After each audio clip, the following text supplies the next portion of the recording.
बेंगलुरु के एक नामचीन स्कूल में हुए यौन शोषण की घटना के बाद अब ये सवाल उठने लगे हैं कि क्या हमारे बच्चे स्कूलों में सुरक्षित हैं। हालांकि बच्चों को यौन शोषण से बचाने के लिए ज्यादातर स्कूल्स में इंतजाम हैं, लेकिन जरूरी है इन्हें सख्ती से लागू करने और पेरेंट्स के साथ साथ बच्चों को भी इसकी जानकारी देने की। जागरूकता से ही बच्चे बेखौफ होकर ऐसी घटनाओं के बारे में खुलकर टीचर या फिर अपने पेरेंट्स को बता पाएंगे। मम्मा मुझे गोदी में भी बैठाते हैं। मम्मा डांटती भी है और प्यार भी करती है। मेरी मम्मा भी डांटती है और प्यार भी। कैसे करती है मम्मा प्यार? गाल खींचकर। बच्चों को भगवान का रूप कहा जाता है और उन्हें हंसाने को पूजा, लेकिन कुछ स्पर्श प्यार न होकर मासूमियत के साथ खिलवाड़ होते हैं। बेंगलुरु के एक नामचीन स्कूल का जो वाकया सामने आया, उसने कई तरह के सवाल खड़े कर दिए हैं।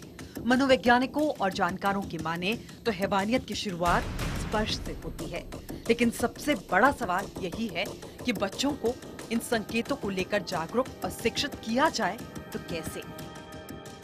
छोटे बच्चे जब स्कूल में आते हैं तो इट्स वेरी इम्पॉर्टेंट कि हम उन्हें पहले तो गाइड करें कि स्कूल का एक गाइडेड टूर दें, उनको दिखाएं कि स्कूल में कहाँ टॉयलेट्स हैं, कहाँ लाइब्रेरी है, कहाँ ये सारी जगह हैं, ताकि वो बच्चा स्कूल में कंफर्टेबल हो।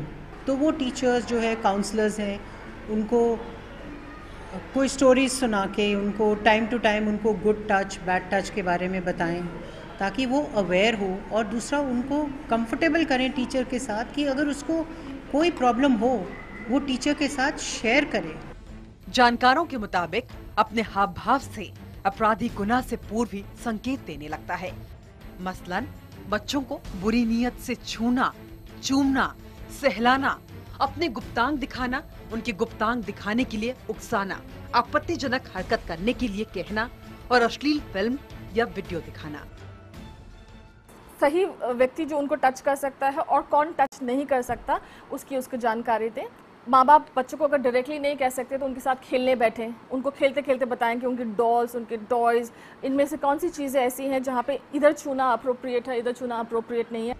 मनोवैज्ञानिकों के मुताबिक अभिभावकों को भी स्पर्श को लेकर शिक्षित होना चाहिए। यौन शोषण रोकने के लिए बच्चियां ही नहीं, बच्चों की भी सुरक्षा जरूरी है, क्योंकि दोनों पर समान रूप से खतरा बना रहता है। हो सकता है कि आपका बच्चा भी आपसे कुछ कहना चाहता हो। अपने बच्चों की बातों को ध्यान से सुनिए। बच्चों की बातों को बच्चों वाली बातें समझकर नजरअंदाज मत कीजिए, क्योंकि बातों से ही बातें निकलती हैं। और अपने बच्चों की बातों पर विश्वास जरूर कीजिए। वीडियो जर्नलिस्ट नेहा के साथ पायल भुयन, IBN7 दिल्ली।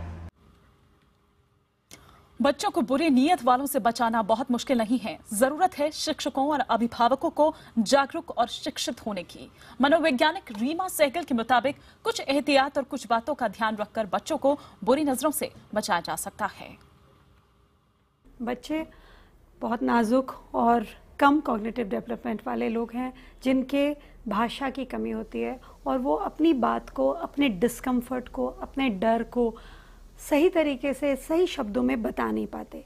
इसलिए बहुत ज़रूरी है कि पेरेंट्स और टीचर्स उनको क्लियर, सिंपल, उनकी लैंग्वेज में आके, उनकी उम्र पे उतर के ये टिप्स दें कि कैसे वो अपने आप को किसी ऐसे अनकंफर्टेबल सिचुएशन में हैंडल कर सके और बचा सके। इम्पॉर्टेंट है बच्चों को बताया जाए कि हमारी पूरी की पूरी बॉडी कितनी इम्पॉर्टेंट है, उसकी केयर करना, उसका ध्यान रखना। इसमें साथ ही बताएं कि प्राइवेट पार्ट्स का मतलब क्या है। ये सिर्फ आपके छूने के लिए और आपके मम्मी जो आपको नहला रही हैं या पापा आपको नहला रहे हैं उनके लिए।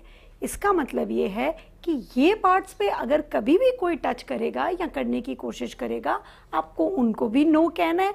कोई आंटी और कोई अंकल हो और वहाँ से उठ के आपको अपनी सेफ जगह, मम्मी पापा के पास या स्कूल हो तो टीचर के पास फ़ौरन जाकर बताना है। बहुत ज़रूरी है कि आप अपने बच्चे की बात को माने, ट्रस्ट करें।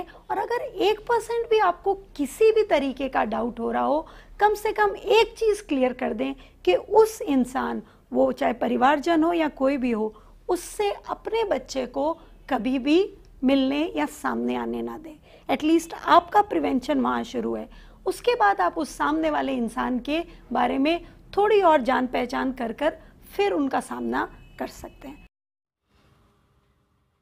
जी हाँ, तो क्या करें और क्या ना करें, ये कुछ डूज एंड डोंट्स थे। मनोवैज्ञानिकों के अगर माने तो खुद के साथ होने वाली गलत हरकतों के बाद बच्चों का हाव भाव बदल जाता है। मनोवैज्ञानिक रीमा सहगल के मुताबिक बच्चों के हाव भाव में बदलाव से उनके साथ होने वाले सलूक का अंदाजा लगाया जा सकता है। आप किसी भी जगह, पड़ोस हो या रिश्तेदारी हो, जहां अक्सर बच्चे को छोड़ते हो और अचानक बच्चा उस जगह जाने के लिए या उन लोगों के साथ छोड़े जाने के लिए बेचैनी दिखाए और आपको मना करे, तो बहुत ज़रूरी है अलर्ट हो जाना कि क्या वजह है कि ये बच्चा अचानक अपने व्यवहार में बदलाव दिखा रहा है।